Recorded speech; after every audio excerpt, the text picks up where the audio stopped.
To all my fellow brothers and sisters, peace be with you in the name of the Lord Jesus Christ. My name is Ben, and I welcome you to the Restored Ephraim Publications channel.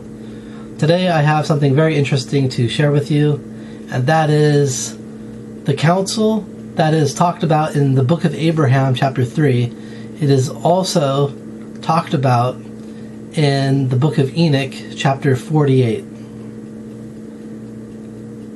Now, what this is showing us is that the Book of Abraham is not just something that was fabricated, but it actually contains ideas that we see in old things that were rejected, showing us that it was necessary for the Lord to restore these things to us through Joseph Smith.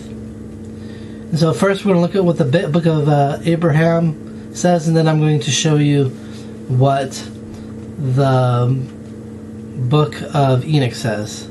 So first, this is Abraham chapter 3, verse 24 through 28. It says, "And there stood one among them that was like unto God." So in case you're not familiar with the Book of Abraham, Abraham here is having a revelation, and he sees all these spirits that existed before this earth was created, and he sees that there were many spirits that were good, and the Lord says that Abraham was one of these spirits, and he was chosen before he was born. And so then from that point on, he sees the council that is basically chooses Jesus Christ to be the Savior, basically. Going back, it says, "And there stood one among them that was like unto God. And he said unto those who were with him, We will go down, for there is space there, and we will take of these materials, and we will make an earth whereon these may dwell, and we will prove them herewith, to see if they will do all things whatsoever the Lord their God shall command them.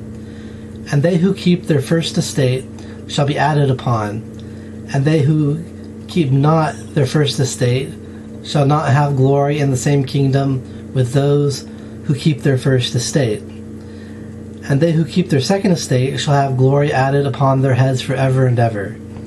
And the Lord said, Whom shall I send? And one answered like unto the Son of Man, Here am I, send me. And another answered and said, Here am I, send me. And the Lord said, I will send the first. And the second was angry and kept not his first estate, and at that day many followed after him. So here we see that one person says that who's called he says one among them that was like unto God. And he basically says that we're going to make an earth so that all these spirits can dwell on this earth, and we can prove them to see if they will follow the Lord their God. And then basically the Lord says, Whom shall I send? And one who is said like unto the Son of Man says, Here am I, send me. And another answered and said, Here am I, send me. That other one, of course, is Satan. And the Lord said, I will send the first. And so it's at this point that Jesus became chosen before this world was, in order to make it so that we can have our sins forgiven and return to God. Now, next, let's look at the Book of Enoch. This is the Book of Enoch, chapter 48, verse 2 through 7. And in this section, this is, again, Enoch is seeing the things that took place before everything was created. This earth was created. It says that in that hour was this Son of Man given a name before the Lord of the spirits in the presence of the Ancient of Days. Even before the sun and the moon were created, before the stars of heaven were formed, he was given a name in the presence of the Lord of the spirits. He shall be a staff to the righteous, whereon to stay themselves and not fall, and he shall be the light of the Gentiles, and the hope of those who are troubled of heart. All who dwell on earth shall fall down and worship before him, shall bless and glorify him, and sing praises to the name of the Lord of the spirits. For this purpose he became the chosen one. He concealed him in his own presence before the creation of the world and for eternity. And he has revealed the wisdom of the Lord of the spirits to the righteous and the saints. For he has preserved the portion of the righteous, because they have hated and despised this world of iniquity, and hated all its deeds and its ways in the name of the Lord of the spirits. For in his name shall they be saved, and it is his good pleasure that they have life. So now let's dissect this passage. We see the concept of the Son of Man. Both the Book of Abraham and the Book of Enoch talk about the Son of Man. The Son of Man, of course, is Jesus Christ. And so this Son of Man, it says, was given a name before the Lord of the spirits in the presence of the Ancient of Days. Now, Jews and creedal Christians who believe in the Catholic Creed will tell you that the Lord of the spirits and the Ancient of Days are the same being, and that it's both referring to God the Father. But that's not actually what is being said here.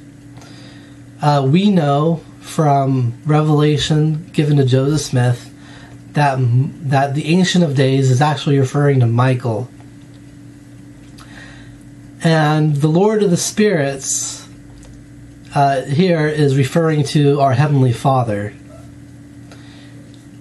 And so the Son of Man, he was given a name. That name is the title of Christ. Before, meaning in front of the Lord of the Spirits, and in the presence of the Ancient of Days. Now, this is where it gets really interesting, because let's jump back to the book of Abraham, chapter 3, verse 24. Remember, it says, "And there stood one among them that was like unto God." What does the name Michael mean in Hebrew? It means one who is like God. And so people like to attribute verse 24 to either God or Jesus Christ saying this. But I really think that it's actually referring to Michael. And it was being written in such a way so that it wouldn't click directly unless you knew that. And then in verse 27, it's the Lord speaking. And so in the book of Abraham, actually what we're seeing here is that the Lord and Michael, the Lord being Heavenly Father in this case, are getting ready to create this earth, and they're putting forward who is going to be the Christ for this world.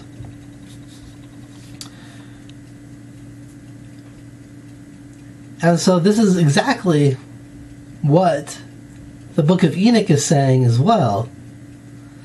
That the Son of Man, he was chosen before meaning in front of the Lord of the Spirits, who is our Heavenly Father, and in front of, or in the presence of, the Ancient of Days, who is Michael, or the one that was like God. And it goes on in the Book of Enoch about what exactly Jesus shall do. But the most important thing is said last, is that for in his name, the Son of Man, shall they be saved, referring to the righteous. For in his name shall they be saved, and it is good pleasure that they have life.